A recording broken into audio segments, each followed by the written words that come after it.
15 tips how to have an effective cross-cultural communication. Or if times allow, do some cross-cultural training. For example, many cultures expect a degree of formality at the beginning of communication between the individuals. Every culture has its own specific way of indicating this formality. Her and fro in Germany, reversing family and given names in China, and use of san in Japan for men and women.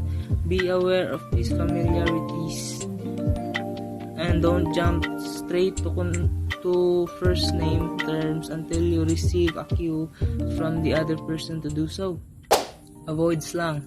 Not even the most educated non-native English speaker will have the comprehensive understanding of English slang, idioms, and saying. They may understand the individual words you have said but not the context or meaning. As a result, you could end up confusing them or worse, offending them. 3. Speak slowly. Even if English is common language in cross-cultural situation, it is not good idea to speak at your normal conversation. Modulating your pace will help, as well as speaking clearly and pronouncing your words properly. Break your sentences into short, definable sections and give it to your listener time to translate and digest your words as you go. But don't slow down too much, as it might seem patronizing if the person who you're speaking is talking too quickly or their accent is making it difficult for you to understand them. Don't be afraid politely and ask them to slow down too. Number 4. Keep it simple. In cross-cultural conversation, there's no need to make it harder for both of you by using big words. Just keep it simple. 2-syllable words are much easier to understand than 3-syllable words. And 1-syllable words are better than 2-syllable words. Say for example, please do this quickly, rather than please do this in an efficacious manner. 5th tips how to have an effective cross-cultural communication is to become an active listener. How to become an active listener? I have one example how to become an active listener. To become an active listener is you need a brief verbal affirmation like I see, I know, sure, thank you, or I understand, to notice the speaker that you are listening what he or she want to tell you. The 6th tips how to have an effective cross-cultural communication is take turn to talk. Make the conversation flow more freely by talking it in turn to speak. Make a point and then listen to the other person's response, particularly when people are speaking English on their second language. It's better to talk to them in short exchange rather than delivering a long monologue that might be difficult for them to follow.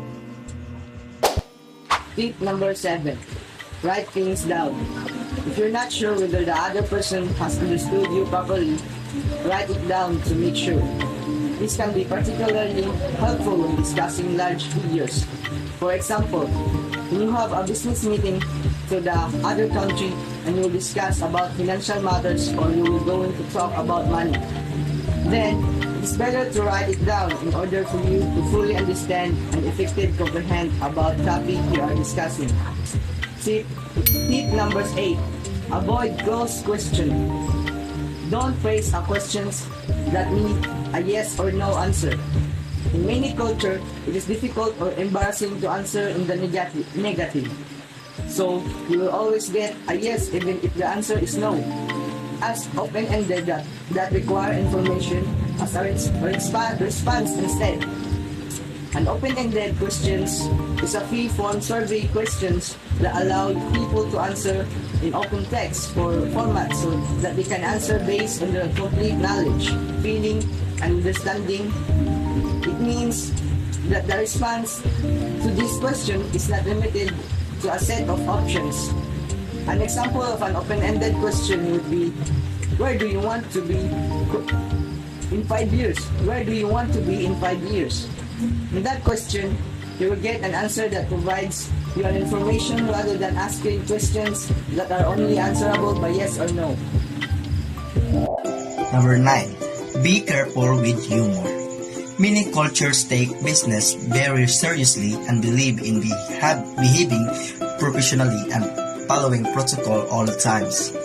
Consequently, they don't appreciate the use of humor and jokes in a business context. If you do decide to use humor, make sure it will be understood and appreciated in the other cultural and not cause offense. Even though humor is an inseparable part of our communication when dealing with colleagues from different cultures, we should be careful how we joke around. Sometimes, jokes don't translate well. What is funny in one culture might not be in another. Humor might be misunderstood and interpreted in a bad light, while humor is a good icebreaker. It can backfire when the cross-cultural group misses humor's meaning. When in doubt, avoid using humor in communicating with people from any culture. For example, British sarcasm usually has a negative impact abroad. Number 10. Be supportive.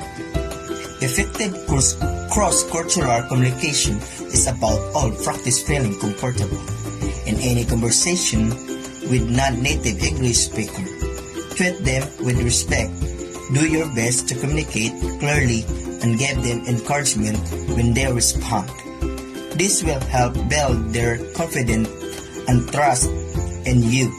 Maintain respect and courtesy for people who come from different cultures. When you respect the people you communicate with, this helps reduce the stress they feel when trying to understand what you are saying. Doing basic research on specific ways to interact with the cultures you will be coming into contact with is a great way to show your multicultural group that you respect them.